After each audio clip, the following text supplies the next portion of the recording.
আজকে আমি গোসল-টোসল দিয়ে ফ্রেশ হয়ে আরমাফের ম্যাচ পয়েন্ট পারফিউমটা ইউজ করছি। আর এছাড়া আমার কাছে অনেকগুলোই ডেকেন আছে। মানে এটা আমার কাছে ডেকেন নেওয়া ছিল। তো আরমাফের ম্যাচ পয়েন্ট এই পারফিউমটা আমার কাছে ভালোই লাগছে। তবে একটু স্পাইসি হলে ভালো হতো। মানে একটু পারফিউমের মধ্যে একটু স্পাইসি থাকলে আমার ভাল লাগে। স্পাইসি, লাইম মানে এই টাইপের পারফিউমগুলাই আমার ভাল লাগে। তো আমি যে আরমাফের ম্যাচ পয়েন্ট যেটা ইউজ করছি, এইটা মূলত হলো যারা দেখা যাচ্ছে আমি খেলতে যাইতেছি, ঠিক আছে? বা জিম করতেছি, সেই সময়ে আরমাফের ম্যাচ পয়েন্ট এই পারফিউমটা ইউজ করা ভালো হবে। তার কারণ আরমাফের ম্যাচ পয়েন্ট আমি সারাদিনে প্রায় 6 to 8 আওয়ার্স আমি যেটা দেখলাম, আপনারা তো দেখতে পারেন যে আমি সিনথেটিক এবং স্কিনে দুইভাবেই এটা ব্যবহার করছি। কিন্তু আমার কাছে যেটা মনে হয়েছে যে পারফিউমটা অন্যান্য পারফিউমের তুলনায় অনেক হালকা।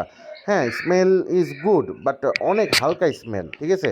মানে মানে এই পারফিউমে আপনি যদি মনে করেন যে মানে অনেকে আছে না যে হালকা জিনিসগুলো পছন্দ করে। এই পারফিউমের স্মেল অনেক হালকা, বাট আপনার স্কিনে বা আপনার সিনথেটিকে পারফিউমের ইয়েটা লেগে থাকবে, ঠিক আছে? হ্যাঁ, মানে পারফিউমের যে স্মেল এটা লেগে থাকবে, বাট মানে স্মেলটা অনেক হালকা, প্রোডাকশনে অনেক হালকাভাবেই পাবেন, ঠিক আছে? মানে ওই যে পাশ দিয়ে লোক যেতেছে মানে একটু প্রোডাকশনটা উড়ে যাবে, আপনি কমপ্লিমেন্ট পাবেন, এইটা কিন্তু এটা পাবেন না। নিজে নিজে এটা আপনি পাবেন আর কি।